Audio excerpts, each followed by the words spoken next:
নাটকের আর্টিস্টদের ফিল্মে গেলেও একটা গ্যাপের ব্যাপার থাকে। পুরো দুনিয়ার মধ্যে সবচেয়ে ইম্পর্ট্যান্ট জিনিস হয়ে গেছে এখন কুকুর বিড়াল।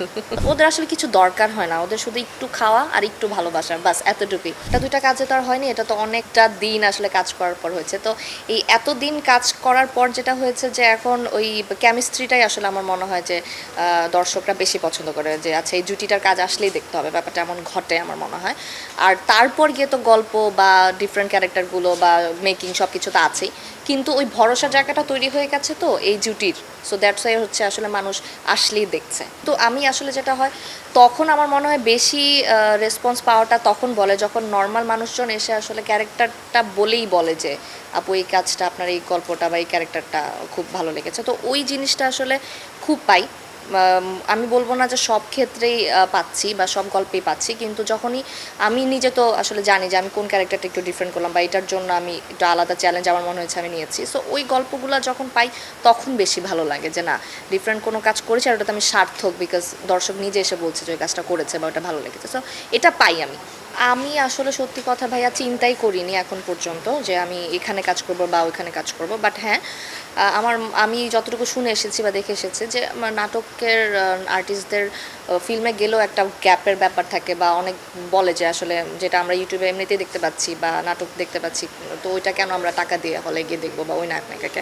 সো ওই ব্যাপারটা তো আসলে শুনি বা ফিল করি যে অনেক ধরনের কথা আছে, কিন্তু আমার যেটা হয়েছে যে আমি কখনোই আসলে শুধু যে ফোকাস ফিল্মেই দিব ওই যে ব্যাপারটা আমার ঘটেনি। আমি সবসময় চেয়েছি অ্যাক্টিং করতে, সেটা যে কোনো প্ল্যাটফর্মেই হোক। সো এই কারণে আমার আসলে আলাদাভাবে কখনোই ফিল্মের জন্য হোক বা ওটিটির জন্য চিন্তা করা হয়নি। আমি যখনই এখানে আমার মনে হচ্ছে আচ্ছা এই ক্যারেক্টারটা আমি করবো, ওই কাজটা করবো, সো এইভাবেই করা হচ্ছে বা হয়ে যাচ্ছে। কিন্তু হ্যাঁ, আমার ইচ্ছে তো ডেফিনেটলি আছে বড় পর্দায় নিজেকে দেখার। সো ওইটার জন্য আসলে প্রিপেয়ার করারও একটা ব্যাপার আছে নিজেকে। সো ওইটার জন্য আসলে সময় নিতে হবে, নিজেকে আলাদাভাবে দেখতে হবে, গুছাতে হবে সব কিছু। সো ওই টাইমটা আমি এখন পর্যন্ত নেইনি। সো ওইটা আমি আগে যখন নিব তখন গিয়ে হয়তো চিন্তা করবো আচ্ছা ওই দিকে ফোকাস এখন দেওয়া যায়।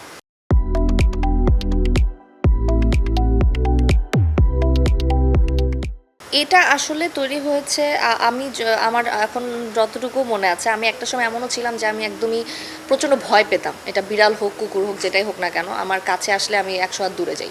মানে খাওয়াবো তো দূরের কথা, ওদের সাথে কোনো ধরনের কিছুতে আমি ছিলাম না। বাট একটা সময় যেটা হয়েছে যে একটু একটু আদর করা বা একটু ধরা, দেখলাম যে না ধরতে গেলেই কামড় মারছে, ব্যাপারটা তা না।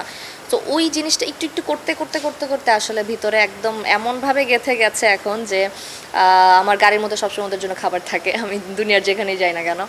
সো ওই আমি, নিলয়, হিমি, আমাদের মাহি, আরও কিছু মানুষজন মিলে আমাদের গ্রুপও আছে যারা আমরা চেষ্টা করি আমাদের জায়গা থেকে যে যে কোনো প্রাণী যদি কোথাও আহত বা আমরা খবর পেয়েছি যে একটু হেল্প করলে ঠিক হয়ে যায়, তো ওইটা আমরা ট্রাই করি।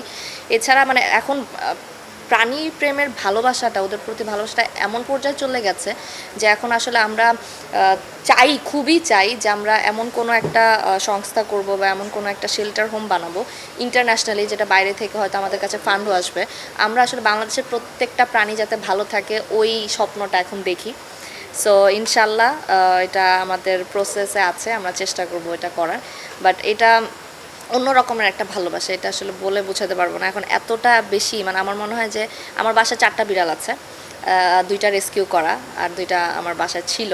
সো সব কিছু মিলে এখন আসলে আমার পুরো দুনিয়ার মধ্যে সবচেয়ে ইম্পর্ট্যান্ট জিনিস হয়ে গেছে এখন কুকুর বিড়াল।